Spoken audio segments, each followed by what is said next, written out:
विद्यार्थी मित्रों तो छेल्ले આપણે સ્વાધ્યાય 6.4 માં એક્ઝામ્પલ નંબર આવ્યા હતા 6 તો અમે એક્ઝામ્પલ નંબર 6 ની રકમ શું કહે છે ધ્યાનથી જુઓ કે 441 મીટર સ્ક્વેર ક્ષેત્રફળ વાળા ચોરસની બાજુનું માપ શોધો તો સૌપ્રથમ ચોરસ કેવું હોય આવું જે તમને ખબર છે ઓકે અને બીજું કે ચોરસની બાજુઓના માપ કેવા હોય હંમેશા સમાન જ હોય એટલે કે ધારો કે હું અહીંયા x લઉં तो दरेक बाजूનું माप કેટલું હોય x જ હોય ઓકે યાદ રાખવાનું કે ચોરસની દરેક બાજુના માપ કેવા હોય સમાન હોય જો હું એક બાજુનું x લઉં તો દરેક બાજુનું માપ કેટલું થાય x x x થાય બરાબર તો ચોરસનું ક્ષેત્રફળ જો શરૂઆત અહીંયાથી કરવાની કે ધારો કે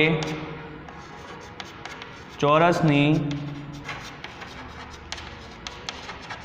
એક બાજુનું માપ x છે જે આપણને ખબર નથી આપણે શોધવાનું છે ઓકે તો ચોરસનું ક્ષેત્રફળ જે ક્ષેત્રફળ છે આ શું છે ક્ષેત્રફળ ચોરસનું ક્ષેત્રફળ કેટલું આપેલું છે આપણને 441 મીટર સ્ક્વેર તો એનું એક સૂત્ર છે ચોરસનું ક્ષેત્રફળ શોધવાનું એ લખીએ તો ચોરસનું ક્ષેત્રફળ ગુણ્યા બરાબર શું થાય લંબાઈ ગુણ્યા લંબાઈ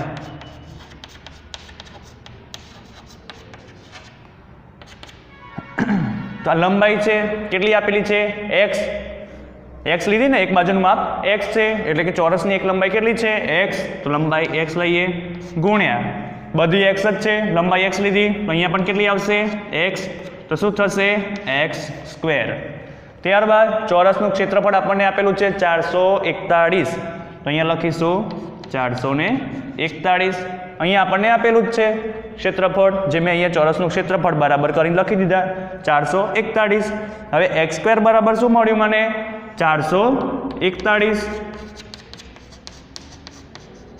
તો x બરાબર વર્ગ આ બાજુ જાય એટલે શું થાય આ સંખ્યાનું વર્ગમૂળ એટલે કે વર્ગમૂળમાં 441 હવે x બરાબર 441 કોનું વર્ગમૂળ છે 1 થી 30 સુધીના વર્ગો તમને યાદ હોવા જોઈએ તો ચલો જોઈએ 21 ગુણ્યા 21 કરીશું 2 એકા 2 2 દુ 4 1 એકા 1 1 દુ 2 1 4 4 તો જુઓ 21 ગુણ્યા 21 કરીશ તો મને કેટલું મળશે 441 તો 441 નું વર્ગમૂળ કેટલું 21 જો આ રીતે ન આવડે તો મેં તમને આગળ એક્ઝામ્પલ શીખવાડ્યા છે ઉદાહરણમાં સ્વાધ્યાયમાં બરાબર તો એ તમારે જોઈ લેવા તો અહીંયા શું મળ્યું 441 મીટર સ્ક્વેર ક્ષેત્રફળવાળા ચોરસની બાજુનું માપ કેટલું હશે 21 હશે ઓકે અહીંયા આપણે એકમ ખાસ લખવાનો x બરાબર 21 પણ કેટલું તો મીટર કેમ મીટર તો આપણને રકમ કેવી આપેલી છે મીટરમાં આપેલી છે તો આપણને જવાબ પણ કેવો મળશે મીટરમાં એકમ ખાસ યાદ રાખવાનો એકમ ભૂલવાનું નહીં લખવાનું બરાબર નહીં તો એકમ નહીં લખો તો આનો અડધો માર્ક્સ તમારો કપાઈ શકે છે તો હવે જોઈએ આપણે આગળનો એક્ઝામ્પલ નંબર 7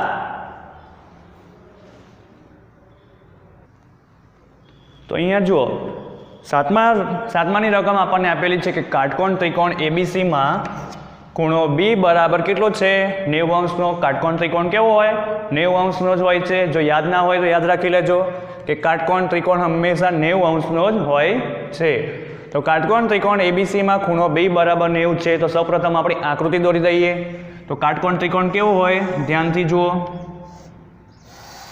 આવો હોય એકદમ સીધી રેખા અને આ આડી રેખા ઓકે ત્યારબાદ શું કરવાનું આ જે મોટી બાજુ હોય મોટી બાજુ મોટી લંબાઈ છે ને અને શું કહેવાશે કર્ણ કહેવાશે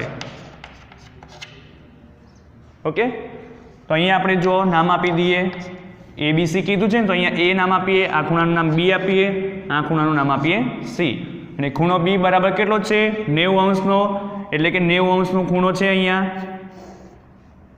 ઓકે જો એસી બરાબર 13 સેન્ટીમીટર એસી બરાબર એ સી આ એસી એટલે આ બાજુનું માપ કેટલું આપેલું છે તમને 13 સેન્ટીમીટર બીસી બરાબર 5 સેન્ટીમીટર બી થી સી એટલે કે આ જે અંતર છે અહીંયા બી થી સી નું અંતર એટલે તમને કેટલું આપેલું છે 5 સેન્ટીમીટર તો AB શોધો. તો AB એટલે કે આ બાજુનું માપ તમારે શોધવાનું છે. કેટલું હશે? તો પાયથાગોરસ પ્રમેયનો અહીંયા ઉપયોગ થશે. તો અહીંયા તમારે લખવાનું કે પાયથાગોરસ પ્રમેય મુજબ. જો ખબર ના હોય તો પાયથાગોરસ પ્રમેયનું યાદ રાખો કે કર્ણનો વર્ગ બરાબર શું થશે? આ જે છે એ શું કહેવાશે? બાજુ. જે મોટી લંબાઈ ધરાવતી બાજુ છે એને શું કહેવાશે? કર્ણ. મોટી લંબાઈ ધરાવે છે ને તો આને શું કહેવાશે? કર્ણ. અને આ જે બે રહી એ શું કહેવાશે? બાજુ કહેવાશે. તો કર્ણનો વર્ગ બરાબર બાજુનો વર્ગ વત્તા બાજુનો વર્ગ. બાજુનો વર્ગ વત્તા બાજુનો વર્ગ. તો કર્ણ એટલે કર્ણ શું છે? AC. તો શું લખાશે? AC નો વર્ગ બરાબર શું લખાશે? બાજુ કઈ છે? AB અને BC. તો પહેલા એક બાજુ લખીએ તો AB નો વર્ગ વત્તા બીજી બાજુ કઈ? BC. તો શું થશે? BC નો વર્ગ. તો અહીંયા આપણને AC કેટલા આપેલા છે? 13 સેન્ટીમીટર. જુઓ રકમમાં. તો આપણે શું કરશું? AC બરાબર 13 મૂકીએ અને ઉપર વર્ગ છે એટલે કૌંસ બહાર વર્ગ કરીશું બરાબર AB. AB આપણે શોધવાના છે એટલે આપણે એમની એમ રાખીએ વત્તા BC નો વર્ગ. તો BC બરાબર કેટલા આપેલા છે આપણને? 5. તો BC બરાબર 5 મૂકીએ અને જેનો શું છે? વર્ગ. અહીંયા તમને વર્ગ યાદ હોવો જોઈએ કે 13 નો વર્ગ કેટલો થાય? 169 બરાબર AB નો વર્ગ એમને એમ લખીશું વત્તા 5 નો વર્ગ કેટલો? 25. હવે શું કરશું? આપણે AB શોધવાના છે તો આપણે શું કરશું? 25 ને ડાબી બાજુ લઈ દઈશું એટલે શું થશે? 169 માઇનસ 25 બરાબર AB નો વર્ગ. હવે 169 માંથી 25 જાય તો કેટલા રહે? તો 9 માંથી 5 જાય તો 4, 6 માંથી 2 જાય તો 4 અને 1 માંથી 0 જાય તો 1 એટલે 144 મળ્યા બરાબર AB નો વર્ગ. હવે શું કરશું? AB છે આ બાજુ લાવી દઈએ. AB નો વર્ગ બરાબર 144. હવે શું કરશું? વર્ગને આ બાજુ લઈ જઈશું એટલે શું લખાશે? 144 નું વર્ગમૂળ. એટલે AB બરાબર વર્ગમૂળમાં 144. તો 144 નું વર્ગમૂળ કેટલું થાય? વર્ગો યાદ હોવા જોઈએ. તો 12 નો વર્ગ એટલે 144 થાય. તો 144 નું વર્ગમૂળ કેટલું થાય? 12. અહીંયા એકમ ખાસ લખવાનો. AB બરાબર 12 સેન્ટીમીટર. એકમ કેમ સેન્ટીમીટરમાં લખ્યો? કારણ કે આપણને રકમ સેન્ટીમીટરમાં આપેલી હતી. તો એકમ પણ કેવો મળે આપણને? સેન્ટીમીટરમાં. એકમ ખાસ લખવાનો. તો અહીંયા આપણને AB બરાબર 12 મળી ગયા. ઓકે. તો મેં સ્વાધ્યાય 7 નો એક્ઝામ્પલ નંબર 2 ગણ્યો. તમારે એક્ઝામ્પલ નંબર 1 જાતે ગણવાનો હોમવર્કમાં. ઓકે. સેમ આ રીતે જ છે.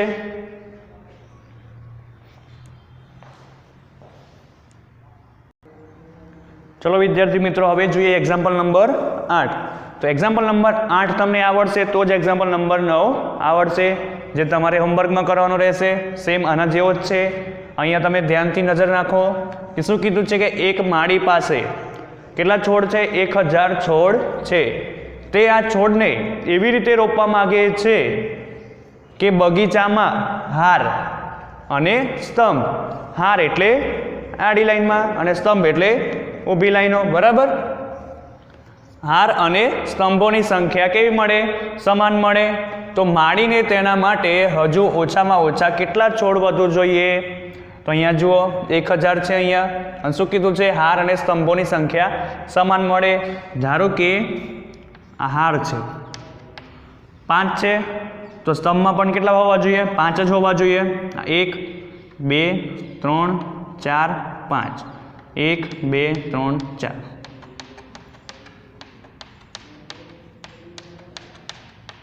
ઓકે. અહીંયા ધ્યાનથી જુઓ શું કીધું? હાર અને સ્તંભોની સંખ્યા સમાન મળે. 1 2 3 4 5. 1 2 3 4 5. ઓકે. એવી રીતે તમે જુઓ હાર કેવી છે? 5 5ની છે અને સ્તંભ પણ કેવા છે? 5 5ના છે. આ રીતે આપણને જવાબ મળવો જોઈએ. એવું જરૂર અહીંયા મેં 5નું ઉદાહરણ લીધું એનો મતલબ એ નથી કે 5 જવાબ આવશે. એ આપણે શોધવાનું છે કે કે આપણે કેટલા છોડ રોપી શકીએ હાર અને સ્તંભમાં. તો ચલો જોઈએ.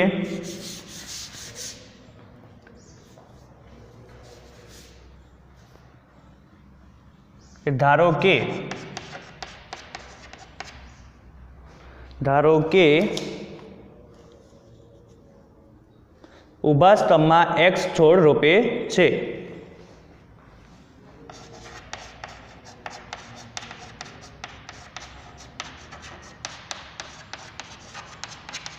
x છોડ રોપે છે અને હારમાં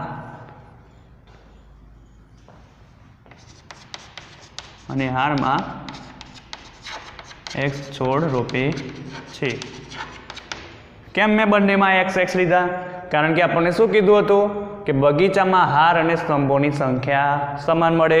તો જો હું સ્તંભ x લઉં તો હાર પણ મારે કેવો લેવો પડે? x લેવો પડે. કારણ કે આપણે શું કરવાનું છે?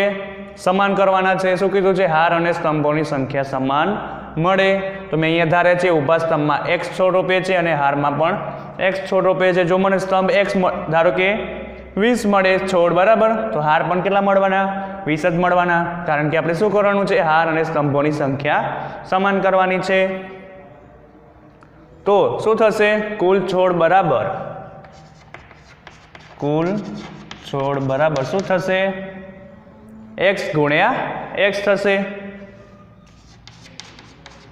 આવા એક્ઝામ્પલ આપણે શીખી ગયા છે આગળ.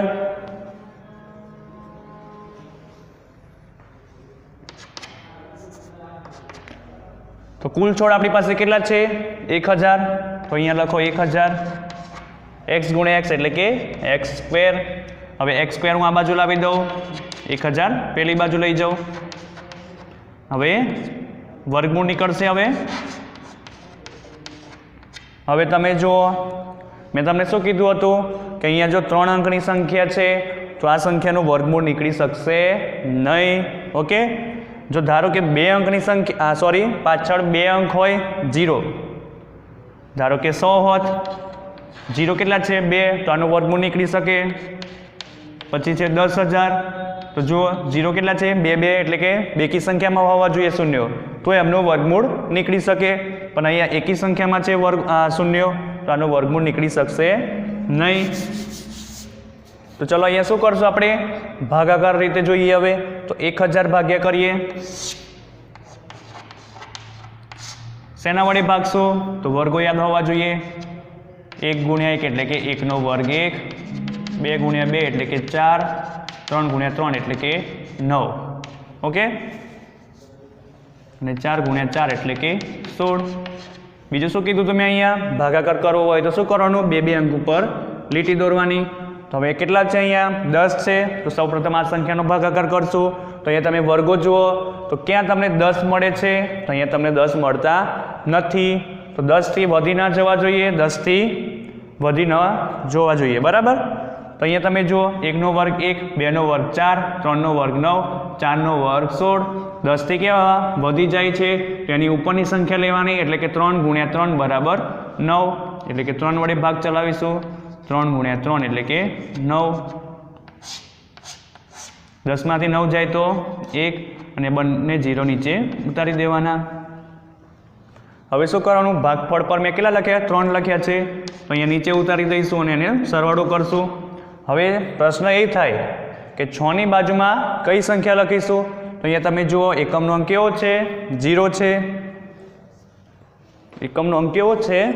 0.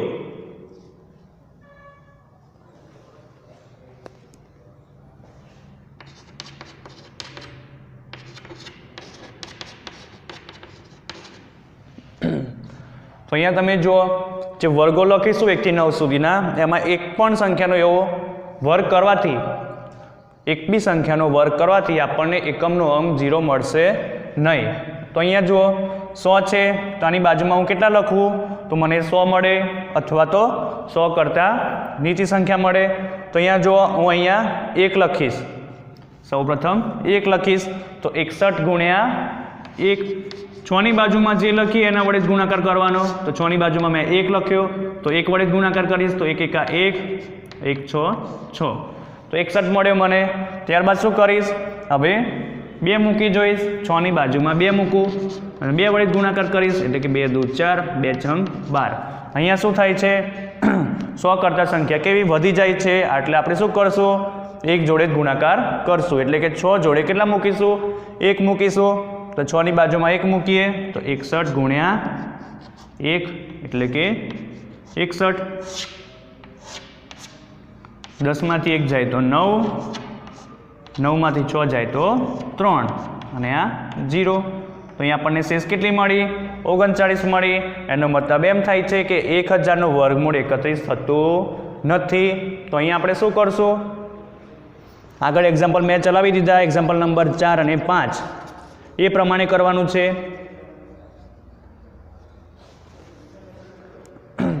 આના ઉપરથી શું લખાશે 1000 ગ્રેટર ધેન મેં તમને કીધું હતું આવું એક્ઝામ્પલ આપણે જોઈ ગયા 31 નો વર્ગ. આપણે જે અહીંયા ભાગફળ મળ્યું અહીંયા લખવાનું 1000 ગુણ્યા 31 નો વર્ગ. અહીંયા તમે જો 31 નો વર્ગ કરશો તો તમને કેવું મળશે 1000 કરતાં નાનો જ મળશે. જે 2 પાંખિયાની અંદર સંખ્યા છે એ સંખ્યા હંમેશા આના કરતાં મોટી જ હોય એ ધ્યાન રાખજો. અહીંયા 31 નો વર્ગ છે તો અહીંયા 31 પછીની આવતી સંખ્યા કઈ છે 31 પછીની સંખ્યા 32 છે. તો 32 નો વર્ગ કેટલો થશે 32 નો વર્ગ કેટલો થાય તો અહીંયા ગુણાકાર કરી જોવાનું 3 દૂ 6, 3 તાલી 9, 2 દૂ 4, 2 તાલી 6, 6 6 12, 9 10 1024. અહીંયા લખીશું 1024. ત્યારબાદ શું કરવાનું અહીંયા આપણને સંખ્યા મળી ગઈ 1024. તો એનું શું કરશું આપણે જે અહીંયા આપણને 1000 છોડ મળ્યા છે 1024 માંથી 1000 બાદ કરી દઈશું. તો ચલો તેથી 1024 માઇનસ 1000 તો કેટલા મળશે 24. 4 માંથી 0 જાય તો 4, 2 માંથી 0 જાય તો 2, 0 માંથી 0 જાય તો 0 અને 1 માંથી 1 જાય તો 0. પાછળ મેં 2 0 લખ્યા નથી, ના લખીએ તો પણ ચાલે. તો અહીંયા આપણને કેટલો જવાબ મળ્યો 24. તેનો મતલબ શું થયો તો માળીને તેના માટે હજુ ઓછામાં ઓછા કેટલા છોડ જોઈએ 24 છોડ વધુ જોઈએ. 1000 માં જે કેટલા છોડ જોઈએ 24 વધારે જોઈએ તો જ આપણી સંખ્યા પૂર્ણ વર્ગ બને છે ને. જુઓ 1024 અને મેઇન ધ્યેય શું આપણો કે અહીંયા જે સંખ્યા આપેલી છે 1000 એને શું કરવાનું છે આપણે એવી સંખ્યા લાવવાની છે કે જેનું આપણે વર્ગમૂળ કાઢી શકીએ. 1000 છે 1000 નું વર્ગમૂળ આપણે કાઢી શકતા નથી એટલા માટે મેં આખી પ્રોસેસ કરી અહીંયા. તો અહીંયા તમે જુઓ 1000 નું વર્ગમૂળ મેં કાઢ્યું પણ મને અહીંયા શેષ મળે છે એટલે કે 1000 નું વર્ગમૂળ 31 કહેવાશે નહીં. ત્યારબાદ મેં શું કર્યું 1000 જે હતી સંખ્યા આપેલી સંખ્યા ગ્રેટર ધેન જે અહીંયા આપણને સંખ્યા મળી ભાગફળ જો યાદ રાખજો કે અહીંયા આપણને ભાગફળ જે મળ્યું અહીંયા જે શેષ મળી જો શેષ વધે તો જ આ રીતે લખાય. જો શેષ 0 કરતાં મોટી હોય તો જ આ રીતે લખી શકાય, બાકી આ રીતે લખી શકાય નહીં. તો અહીંયા જુઓ મેં શું કર્યું 1000 લખ્યા ગ્રેટર ધેન 31 નો વર્ગ.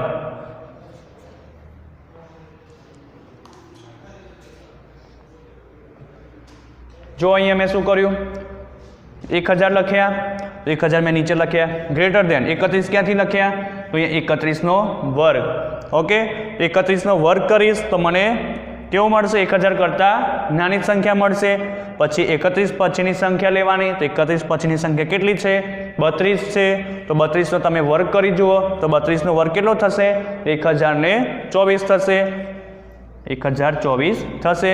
જે સંખ્યા કેવી છે પૂર્ણ વર્ગ સંખ્યા છે કારણ કે એ કોઈ સંખ્યાનો વર્ગ છે એટલે કે 32 નો વર્ગ થાય છે 1024. હવે શું કરવાનું હતું જે આપેલા છોડ હતા 1000 અને આપણને મળ્યા 1024 તો આ બંનેની બાદબાકી કરવાની હતી. મોટામાંથી નાનો બાદ કરશું તેથી 1024 માઇનસ 1000 બરાબર 24. તો અહીંયા આપણને 24 મળ્યા. તો એનો મતલબ શું થાય જે આપણે જવાબ જોઈતો હતો કેટલા એટલે કે 24 છોડ વધુ જોઈએ. ઓકે તો અહીંયા આપણો એક્ઝામ્પલ પૂરો થાય છે. સેમ આના જેવો જ એક્ઝામ્પલ નંબર 9 છે જે તમારે હોમવર્કમાં કરવાનો છે. તો તો અત્યારે આપણે અહીં સુધી રાખીએ છીએ. હવે આપણે નેક્સ્ટ લેક્ચરમાં નવું ચેપ્ટર સ્ટાર્ટ કરશું. અહીંયા આપણું આ ચેપ્ટર પૂરું થાય છે. ઓકે.